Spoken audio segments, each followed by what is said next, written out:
Hello everyone, welcome back to our channel. First time ఎవరైనా మన channel చూస్తూ ఉంటే సబ్స్క్రైబ్ చేసి లైక్ చేసి షేర్ చేయండి. అలాగే పక్కనే ఉన్న బెల్ ఐకాన్ క్లిక్ చేయండి. మరి గుండె నిండా గుడి గంటల సూర్యంలో ఇక మరి సుశీలమ్మ రోహిణిని తీసుకురావడానికి వెళ్తుంది. అలా తీసుకురావడానికి వెళ్ళిన సుశీలమ్మకి ఎదురైన షాకింగ్ న్యూస్ ఏంటి అంటుంది. ఇక అప్పుడు మనోజ్కి సుశీలమ్మ చెప్తుంది, రోహిణికి కాల్ చేసి ఇంటికి రమ్మని చెప్పు అని సుశీలమ్మ అంటుంది. కానీ ఎన్నిసార్లు కాల్ చేసినా కూడా రోహిణి మాత్రం ఫోన్ అయితే అస్సలు లిఫ్ట్ చేయదు. అలా లిఫ్ట్ చేయకుండా నేను ఎందుకు కాల్ లిఫ్ట్ చేయాలి, అసలు నేను లిఫ్ట్ చేయను అంటారు. అప్పుడు అంటారు, విద్య అడుగుతుంది, అదేంటి మనోజ్ ఫోన్ చేస్తూ ఉంటే నువ్వెందుకు ఫోన్ లిఫ్ట్ చేయడం లేదు, అసలు మనోజే ఫోన్ చేస్తుంటే ఎందుకు చేయడం లేదని అడుగుతారు. ఇక ఒకసారి 2 సార్లు చేసినా ఫోన్ లిఫ్ట్ చేయదు. అసలు ఫోన్ లిఫ్ట్ చేయడం లేదు ఏంటి అంటే బాలు అంటాడు, అరే ఒకసారి 2 సార్లా చెప్తే లిఫ్ట్ చేయదురా అని అంటారు. అయితే సత్యం ఇలా అంటాడు, మరి నీ భార్య ఎక్కడ పోయిందిరా, నీ భార్యకు ఫోన్ చేయి అని సుశీలమ్మ అంటుంది. నీ భార్యకు ఫోన్ చేయి, అదేదో తప్పు చేసినట్టు మీ మట్టుకు మీరు వేరే దగ్గరికి పోయి ఉంటే ఎలా ఉంటుంది, ఫోన్ చేయి అంటుంది. అయితే ఇలా అంట, అమ్మ మనసు ఎంత బాధపడిందో నీకు ఎలా తెలుసునానమ్మా, రోహిణి ఆడిన నాటకానికి చాలా బాధపడ్డది అని అంటారు. అరే నీ భార్యతో కలిసి నువ్వు కూడా చాలా నాటకాలు ఆడేవు కదరా, అప్పుడు నీకు అనిపించలేదా అమ్మని మోసం చేస్తున్నాను, ఇప్పుడు ఏదో పెద్ద ఆరెంజలా చెప్తున్నావు, అప్పుడు నీకు తెలియలేదా అని అంటారు. అప్పుడు నీ భార్యకు నువ్వు సహాయం చేయలేదా, నీ భార్యను నువ్వు వెనకేసుకురాలేదా అని, నువ్వు ఇప్పుడేంటి ఇలా చేస్తున్నావు అని సుశీలమ్మ అంటూ ఉంటుంది తన కొడుకుని. ఇక అప్పుడు అరే మీరు ఆపండిరా, నువ్వు ఫోన్ చేయి ఫస్ట్, తను ఏం చెప్తుందో చూద్దాం, పైకి స్పీకర్ ఆన్ చేసి పెట్టు అని అంటుంది సుశీల. ఇక అప్పుడే కాల్ చేయడంతో విద్య కాల్ లిఫ్ట్ చేస్తుంది. ఇంకా విద్య కాల్ లిఫ్ట్ చేయడంతో రోహిణి మనోజు కాల్ మాట్లాడమంటున్నారు, ఫోన్ చేశాడు అంటుంది విద్య. ఇక తప్పు చేసింది తను మాట్లాడమని అంటే ఎలా కుదురుతుంది, తనను ఫస్ట్ ఇంటికి రమ్మని చెప్పు, తనను రమ్మని చెప్పు, తను మోసం చేసింది తను, రమ్మని చెప్పంటే నాకు రావాల్సిన అవసరం లేదు, నేను రాను అని గమ్మున ఫోన్ పెట్టేస్తుంది. అప్పుడు మనోజ్ అంటాడు, చూసావా నానమ్మ తనకెంత పొగరో, చూసావా చేసింది కాక ఎంత పొగరుగా మాట్లాడుతుందో చూసావా అంటే, అరే తనకు నీ మీద కోపం కాదురా, మీ అమ్మ కొట్టి ఇంట్లో నుంచి పంపించినప్పుడు తనకు నువ్వు కొంచెం కూడా సపోర్ట్ చేయలేదు, తనకు సపోర్ట్గా నిలబడలేదని తన కోపం రా అని అంటుంది సుశీలమ్మ. ఇది ఇలా ఉండగా సత్యం ప్రభావతికి ఫోన్ చేస్తాడు. ఇక సత్యం ప్రభావతికి ఫోన్ చేయగా కామాక్షి ఫోన్ లిఫ్ట్ చేస్తుంది. అప్పుడు ఇలా అంటాడు, మీ వదినకు ఫోన్ ఇవ్వమ్మా అంటే, ఎందుకు ఆ వదిన ఇప్పుడు మాట్లాడలేదు అంటుంది కామాక్షి. ఏంటమ్మా పక్క నుండి నా కోడలు ఇప్పుడు మాట్లాడలేనని అనిపిస్తుందా, మాట్లాడిస్తుందా అని పక్కనున్న దానికి ఫోన్ అనగానే ప్రభావతి సుశీల వాయిస్, వామ్మో అత్తయ్య గారు ఎప్పుడు వచ్చారు అని షాకింగ్లో ప్రభావతి అంటుంది. నువ్వు పక్కన ఉండి ఫోన్ మొత్తం వింటున్నావు, మా మాటలు వింటున్నావని మాకు తెలుసు ప్రభావతి, మరి నువ్వు 1 గంటలో ఇంట్లో ఉండాలి, నేను కనుక అక్కడికి వస్తే వేరేలా ఉంటుంది కథ, నువ్వు గమ్మున ఇంటికి రా అనగానే ఇక ప్రభావతి సుశీల అంటుంది, వామ్మో మీ అత్తగారు ఇక్కడికి వచ్చిందంటే ఏదో ఒకటి చేస్తుంది, నువ్వు వెళ్ళు వదినా వెళ్ళు అని అంటూ ఉంటుంది. కామాక్షి అయితే అంటూ ఉంటుంది. ఇక ఆమె వచ్చిందంటే నిన్నే కాదు నన్ను కూడా ఈర్షిర్వే దుప్పుతుంది, ఇక వెళ్ళాలి, మామూలుగా తిట్టదు, ఆమెతో మామూలుగా ఉండదు, ఇక ఏం చేయాలి అసలు అని అంటూ ఉంటుంది ప్రభావతి. ఇక ప్రభావతిని కామాక్షి అంటుంది, వదిన ఇప్పుడు నువ్వు ఇంటికి వెళ్ళి వదిన, ఎన్ని రోజులు కుటుంబానికి నువ్వు శిక్ష వేసుకుని దూరంగా ఉంటావు, రోహిణి చేసింది తప్పు వదిన, ఆమె చేసిన తప్పుకు నువ్వు శిక్ష అనుభవించడం ఏంటి, వెళ్ళొద్దిన వెళ్ళు, వాడు ఇంట్లో మనశ్శాంతిగా ఉండనివ్వడం లేదు, మనోజ్ ఎంత బాధపడుతున్నాడో, నువ్వు ఫస్ట్ ఇంటికి వెళ్ళొద్దినా అనగానే ఇక ప్రభావతి సరే ఇక వెళ్తాను, అత్తయ్య గారు వచ్చారు, ఎన్ని మాటలు అంటుందో ఏం తిడుతుందో ముందే అని భయపడుతూ ఇంటికైతే వెళ్తూ ఉంటుంది. ఇక అలా ఇంటికి వచ్చిన ప్రభావతిని చూసి అప్పుడు ఇలా అంటుంది సుశీలమ్మ, అరే సత్యం ఎవరో వచ్చారు చూడరా, ఎవరో దారి తప్పి వచ్చినట్టున్నారు, ఇది వాళ్ళ ఇల్లు కాదు, అది ఎక్కడో ఉంటుంది, అక్కడికి వెళ్ళమని చెప్పు అని అంటుంది సుశీలం. అప్పుడు ప్రభావతి, అత్తయ్య ఏంటత్తయ్య ఇలా అంటున్నారు, మీరు కూడా ఇలా అంటున్నారంటే, ఏంటమ్మా ఇంటి కోడల్ని కొట్టి తిట్టి తరిమేసావా, తరిమేసింది కాక ఇక ఇప్పుడు పోయి నీ స్నేహితురాలు ఇంటి దగ్గర కూర్చున్నావా, నీకు ఒక సంసారం ఉంది, నీ భర్త ఉంది, నీకు పిల్లలు ఉన్నారు, వాళ్ళని చూసుకోవాలని ఇంత కూడా తెలియదు నీకు అంటుంది ప్రభావతి అత్తగారు. ఇక ఇంటికి వెళ్ళగానే ఇక సుశీల చాలా తిడుతుంది. అసలు నీకు బుద్ధి ఉందా, అసలు ఎందుకు ఇలా చేస్తున్నావు? అప్పుడు ప్రభావతి అంటుంది, ఏం చేయమంటావు? ఆ రాక్షసి నన్ను మోసం చేసింది, నిలువెల్లా నా కొడుకుని నన్ను మోసం చేసింది, దాన్ని ఇంట్లో నుంచి తరిమేయకుండా నేనేం చేయమంటావు? కనీసం తను కట్టుకున్న భర్తను ప్రాణం కంటే ఎక్కువ ప్రేమించిన భర్తకు చెప్పకుండా ఏం చేయాలి? అది మమ్మల్ని మోసం చేసినప్పుడు ఇంకేం చేయాలి అంటుంది ఇక ప్రభావతి. ఇంకా అప్పుడు సుశీల అంటుంది, అసలు తప్పంతా నీదే, సగానికంటే ఎక్కువ తప్పంతా నీది. రోహిణి నిన్ను మోసం చేసి ఇలా చేసిందంటే ఎవరి వల్ల చేసింది? నీ వల్లనే కదా ఇదంతా జరిగింది తప్పంతా అని అంటుంది సుశీలమ్మ.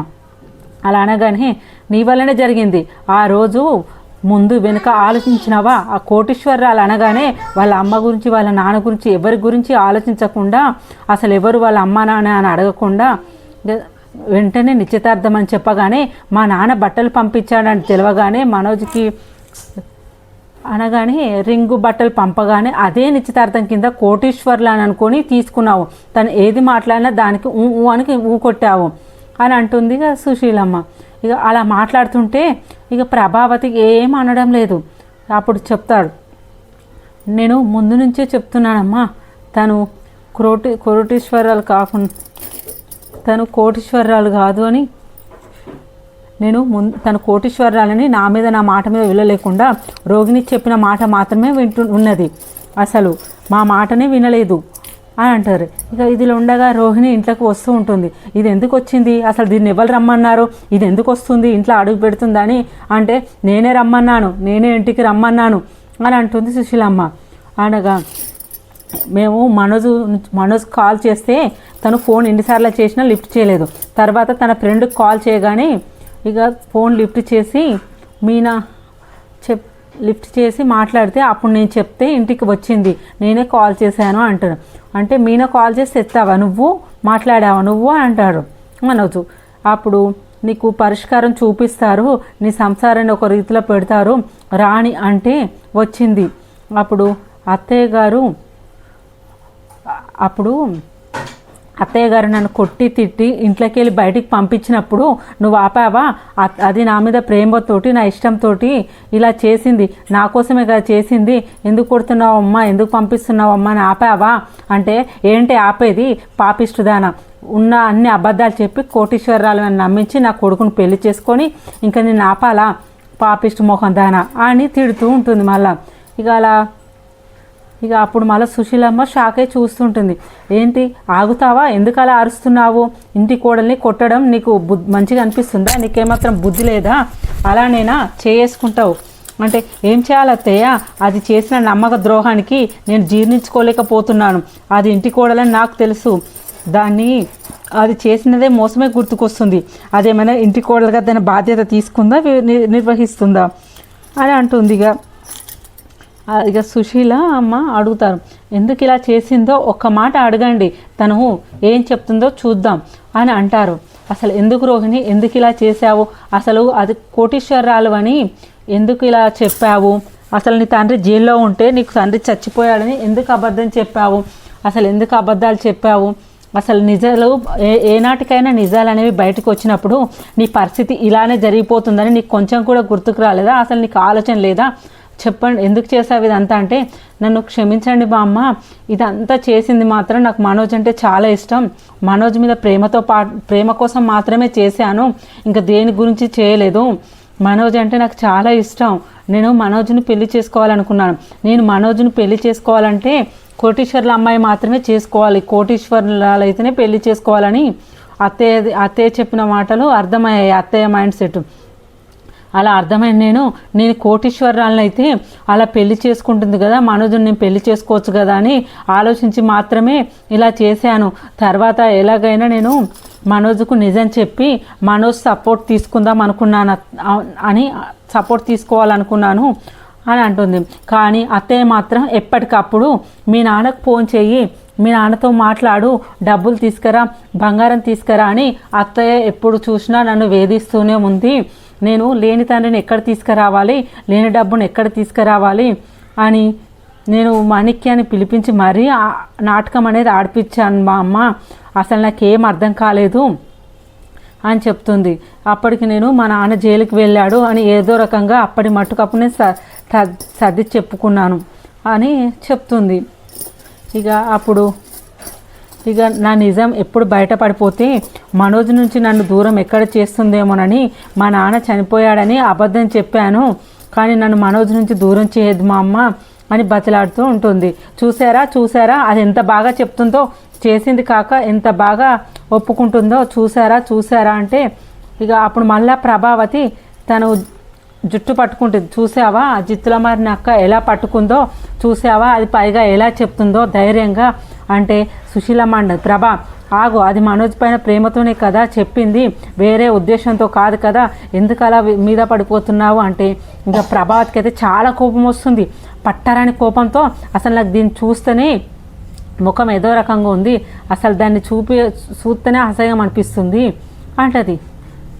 మరి 18 లక్షలు తీసుకొని వచ్చావు, మా నాన్న అకౌంట్లో వేశాడని నువ్వు 18 లక్షలు కట్టలు తీసుకొచ్చావు కదా, మరి ఏమైంది, ఆ డబ్బు నువ్వు ఎక్కడి నుంచి తీసుకొచ్చావు, అసలు ఎక్కడి నుంచి తీసుకొచ్చావు, ఎక్కడ అప్పు చేసావు, అసలు ఆ పైసలు ఎక్కడి అని అడుగుతూ ఉంటారు. అప్పుడు అనగా నేను ఎక్కడ అప్పు చేయలేదు, నేను ఎక్కడ అప్పు చేయలేదు, పార్లర్ని అమ్మేసి ఆ డబ్బు తీసుకొని వచ్చాను అని అంటుంది. ఇక అప్పుడు నువ్వు బోర్డు చేంజ్ చేస్తే ఏదో కంపెనీతో కూడడానికి అలా చేశానని చెప్పావు కదా, మేము అదే నమ్మాము. అయ్యో నువ్వు పార్లర్ని అమ్మేశావా, నీకెంత దొంగ బుద్ధులే, నీకెన్ని అబద్ధాలే, నీ భార్య చూసావా ఎట్లా మోసం చేస్తుందో, ఎన్ని దొంగ బుద్ధులు ఉన్నాయో, ఇలాంటి దాన్ని అస్సలు వదిలిపెట్టకూడదు, అస్సలు దీన్ని అంటాడు. ఇక అస్సలు వదిలిపెట్టకూడదమ్మా అని మనోజ్ కూడా సీరియస్ అయిపోతూ ఉంటాడు. అప్పుడు సుశీలమ్మ అంటుంది ఏంటమ్మా ఈ తప్పులే చేసావా, ఇంకేమైనా తప్పులు దాచిపెట్టావా, ఏమైనా ఉంటే చెప్పు, ఇంకేమైనా ఉన్నాయా అంటే లేదు నేను ఇంకేం తప్పులు చేయలేదు, నేను దాచిపెట్టింది మాత్రమే ఈ తప్పులు మాత్రమే దాచిపెట్టాను, ఇది కూడా నేను మనోజ్ని దక్కించుకోవడానికి మాత్రమే దాచిపెట్టాను అంటుంది. లేదు దీన్ని నమ్మడానికి వీల్లేదు, ఇది అసలు ఎన్ని దాచిపెట్టిందో అస్సలు దీన్ని నమ్మడానికి లేదు, నమ్మొద్దు అత్తయ్య అని అంటుంది ప్రభావతి. లేదత్తయ్య నేను ఇంకేం అబద్ధం చెప్పలేదు అత్తయ్య, ఇది ఒక్కటే అత్తయ్య, అసలు నేను ఏం అబద్ధాలు చెప్పలేదు అత్తయ్య అని అంటుంది రోహిణి. ఇక అప్పుడు రోహిణిని ఇంట్లోకి పిలుస్తారు. మరి అలా ఇంట్లోకి వచ్చిన రోహిణిని ఇంకేమైనా దాచిపెట్టిందో ఏంటో, తన ఫ్రెండ్ విద్యకి మొత్తం A to Z మొత్తం తెలుసు, మరి ఇంకేమైనా దాచిపెట్టిందో ఏమో, విద్యాన్ని పిలిస్తే ఉన్నట్టు చెప్తుంది అని అనగానే ఇంకేం లేదత్తయ్య ఇంతే, క్షమించండి అత్తయ్య అని మళ్ళీ కాళ్ళ మీద పడిపోతుంది. ఇక మరి అప్కమింగ్ ఎపిసోడ్లో రోహిణిని ప్రభావతి కోడలుగా అంగీకరించి ఇంట్లోకి పిలుస్తుందా, తన అత్త మాట గౌరవం ఇస్తుందా, మరి ఏం జరుగుతుందో తెలుసుకోవాలంటే మన ఛానల్ వెంటనే సబ్స్క్రైబ్ చేసి లైక్ చేసి షేర్ చేయండి. అలాగే పక్కనే ఉన్న బెల్ ఐకాన్ క్లిక్ చేయండి. అలా క్లిక్ చేయడం ద్వారా మనం పెట్టిన వీడియోస్ అనేవి అప్డేట్స్ వస్తాయి. Thank you for watching our videos friends.